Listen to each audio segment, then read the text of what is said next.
Oi, meu nome é Gislaine, vou representar o meu grupo e a gente vai falar sobre as mudanças climáticas. Inicialmente, a mudança climática ela é uma problemática que cresceu nos últimos anos, principalmente nos últimos 20, 30 anos.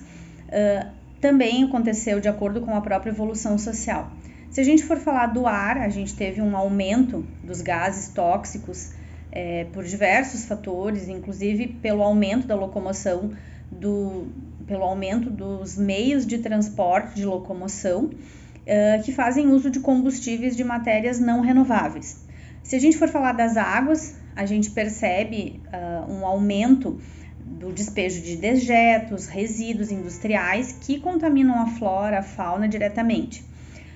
Se a gente for falar em termos de produção agrícola, além da questão do desmatamento, a gente tem o excesso de uso de agrotóxicos, redução de biodiversidade naquele local explorado, e esses fatores contribuem para a mudança climática, né? Atualmente, um dos maiores problemas que a gente tem vivenciado das mudanças climáticas são as elevações das temperaturas, estiagem, e o aumento dos gases carbônico e metano que acabam causando o efeito estufa, entre outras consequências. Como o ser humano faz parte desse meio ambiente, ele deve haver um equilíbrio para que haja essa convivência plena, o que não está acontecendo. E justamente por conta desses desequilíbrios é que estão ocorrendo as mudanças climáticas. Em 1987 foi elaborado um documento que ficou conhecido como Relatório de Brundtland, feito pela Comissão Mundial para o Ambiente e Desenvolvimento. Esse documento ele trouxe informações importantes e fez um apontamento que o principal ou os principais problemas para a degradação ambiental seria a instabilidade econômica e a desigualdade social, porque o conceito de desenvolvimento sustentável, segundo este relatório, é o desenvolvimento que satisfaz as necessidades presentes sem comprometer as capacidades das gerações futuras de satisfazer suas próprias necessidades, porque é de uma importância expressiva que haja esse equilíbrio entre os aspectos econômicos, sociais e ambientais para o desenvolvimento. Surge então o direito ambiental como um ramo necessário da ciência e ele ganhou notoriedade por volta de 1960 ou pós-revolução industrial, quando houve a percepção de que havia um esgotamento dos recursos naturais pela degradação do meio ambiente. Como base, são elencados 10 princípios fundamentais nos textos do Sistema Normativo Ambiental. Número 1, o ambiente ecologicamente equilibrado como direito fundamental da pessoa humana. Número 2, da natureza pública, da proteção ambiental. Número 3, do controle do poluidor pelo poder público. O número 4, consideração da variável ambiental no processo decisório de políticas de desenvolvimento. 5, participação comunitária. O 6º, o princípio do poluidor pagador. 7º, princípio da prevenção. O 8º, princípio da função socioambiental da propriedade. 9º, princípio do direito ao desenvolvimento sustentável. E 10º, princípio da cooperação entre os povos. Então, eu comecei falando a respeito de um documento que surgiu em 1987, mas que em 1960, ou na década de 60, esse tema se tornou um pouco mais expressivo, mas foi a partir de 87 que algumas atitudes foram tomadas, algumas providências começaram a surgir. Como ele passou a ser um tema muito discutido, com uma maior frequência, na década de 60, né, as Nações Unidas, em setembro de 2015, elaboraram um programa de sustentabilidade voltado para frear essa degradação e tentar melhorar o uso dos recursos naturais que já existem. Portanto, em 2015, que foi um ano bastante difícil para a questão ambiental, principalmente no Brasil, houve um acordo oferecido pela ONU, um documento que foi firmado entre 193 países, que se chama Agenda 2030, onde nos próximos 15 anos, ou seja, de 2015 até 2030, esses países tomariam ações para que houvessem melhorias, né, no decorrer destes anos e pudesse haver melhor manejo desses recursos naturais e menor impacto ambiental. Então, se referindo às pessoas, um dos objetivos era acabar com a pobreza e a fome, né? No planeta, a determinação era de proteção ao planeta e à degradação, inclusive o consumo e produção sustentável daquilo que já se tem. Em relação à prosperidade, assegurar isso a todos os seres humanos para que se possa desfrutar de uma vida próspera. Colocaram inclusive a questão da paz para promover sociedades pacíficas, justas, inclusas, né, sem violência, e parcerias, porque afinal de contas não há como você fazer uma melhoria sem parcerias. Então, para que todos os países estivessem unidos em prol da Agenda 2030.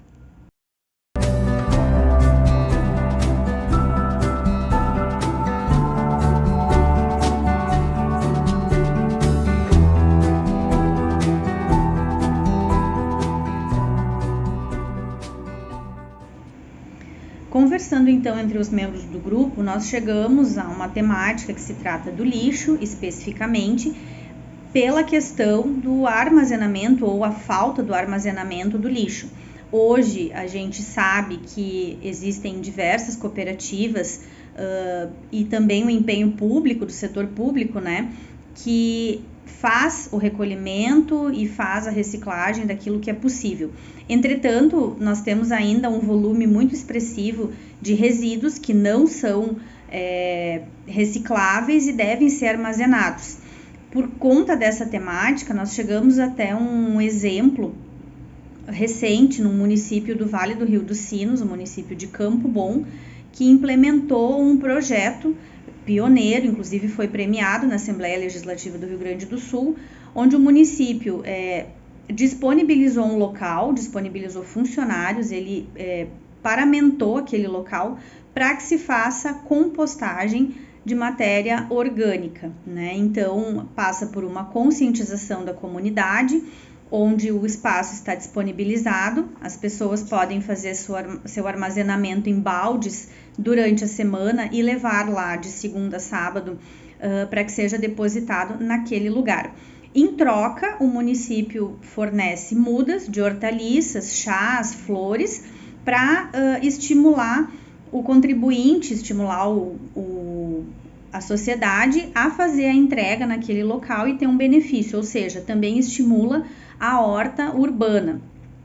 E com isso, num pequeno espaço de tempo, o município conseguiu fazer algumas constatações, ou seja, uma família de 2 pessoas, em uma semana, ele armazena cerca de 10 quilos de material para compostagem, ou seja, num espaço de tempo de um mês, uma pequena comunidade, foi feito o levantamento de que houve a coleta de 1 tonelada de material orgânico, ou seja, isso é um número expressivo, visto que, neste caso em específico, o município não possui aterro sanitário e ele precisa pagar um aterro sanitário de um município vizinho, ou seja, você estimulando a compostagem, além de você ter um menor impacto, você também tem uma diminuição de custo para dentro do município.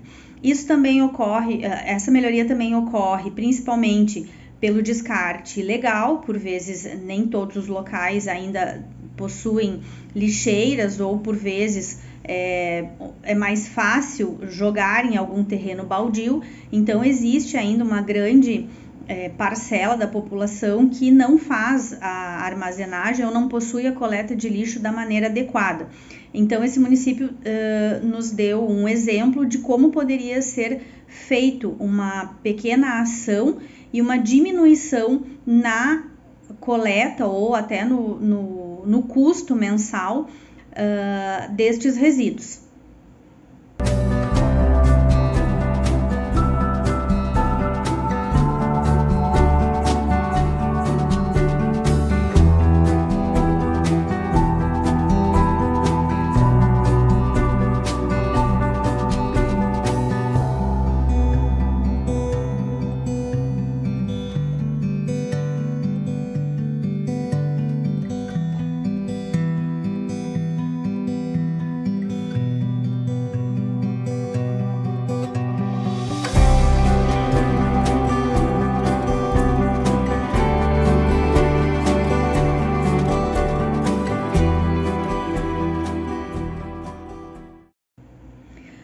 E pegando este exemplo, nós imaginamos, né, idealizamos de que se dentro de um estado como o Rio Grande do Sul pudesse transformar em lei de uma maneira compulsória, onde todos os municípios tivessem que disponibilizar um espaço e fomentassem, né, estimulassem a população através desses espaços, haveria uma conscientização, haveria um melhor aproveitamento daquilo que é orgânico, uma diminuição de custo e, com certeza, o melhor resultado seria o impacto ambiental.